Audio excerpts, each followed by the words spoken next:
So first and second grade was Mrs. Henwood, and that was a blast. She was wonderful, and then I went to Candlebrook in the fourth grade, and I had Mrs. Elshanaway, and then there was many of us that were in her class that we went through to high school in the fourth, fifth, and sixth grade. And these are the students that I spent a lot of time with: Carl Klaxbach, Paul Toohey, I can't even remember, Joe Lasik, Kevin McCann, let's see, Joyce Becker and Diane Richardson. So I could just go on and on and on.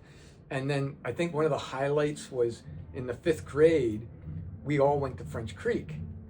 And so I was talking to some of my friends today, and they're like, they forgot about French Creek. And it's so stuck in my mind because our teachers turned into real human beings. And one of the teachers, she was a French teacher, Mrs. Kellett. She was a tough teacher, but she was funny, and she would tell these stories. And the one story she told was the Sisty Step-Uglers, and Prinderella and the Cints and the three Sisty Step-Uglers, and she would switch the words. And she was funny, and we're laughing, and the teachers were out doing hikes and everything. We were able to learn that these teachers weren't just teachers. They were really, I don't know if they still do that kind of thing like we did with French Creek. And of course, before we went, we had to plan all our meals, and we had to write them out, and who was the person who was in charge in the house, and we had to elect the person. And so it told us a lot, taught us a lot of skills. So we went to French Creek. I thought we were there for a week, but I was just told it was only like 3 days. So I was way off. So that was fifth grade, and Mrs. Baxter in sixth grade. So many of my friends were there. And then going on to high school, junior high school, one teacher, and I realized I was wrong on that one too, Mrs. Adair realized that I didn't have a reading problem. I spent many summers going to summer school for reading. It was a pain in the neck. And she realized I was retaining more information, and that I should be left alone to read at my own speeds. So they gave up on trying to speed read because it wasn't fun anymore. So Mrs. Adair, she saved my life.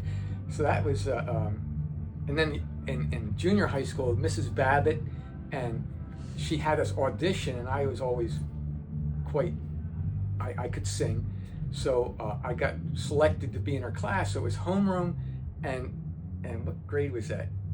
Ninth grade? Was that 8th grade?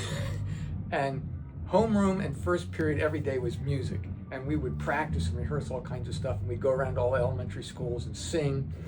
And then we put on Joseph and the Technicolor Dreamcoat. And there was too many songs. I can't remember what his name was, the guy who was Joseph, for him to learn. So I was Reuben, but I got to sing Any Dream Will Do in the Joseph and the Technicolor Dreamcoat. And I'm trying to find somebody else who was part of that, and I can't find anybody. But it was a highlight of my life. I wish I could have gone back and told Mrs. Babbitt and Mrs. Adair and Mr. Cicchino and all these teachers how valuable they were. But alas, those things are gone by. And then in high school, my German teacher, Mrs. Nelson, Mr. Shadig was history teacher. He says, if you want to learn the best history, find the oldest book closest to the whatever the historical event was, and you'll get the truth. And he says, as things go on, people sort of put their own interpretations in. So that's when I got older and had more money, I would go out and I collect rare books. And I was told I shouldn't be reading them because it's hard on a book when you read it, hard on the binding. I want to read them. So I read them, and I kind of lose their value, but I want to read what it says there. Mr. Shadig, he's back here talking to me, history. And then there was Mrs. Wolfskill, English class, and she was in her 70s, and she just was an absolute delight, and she just never wanted to retire. And one day, she eventually got sick, and she passed away. The year after she was in her late 70s. She loved teaching. Those are the teachers that I really, really remember the most. I wish I could remember them all, but those were the highlights of Upper Merion, the inspiration of my life, probably to bring me to where I am today. So I really, really appreciate all those events and the fun times we had and my times at Upper Merion.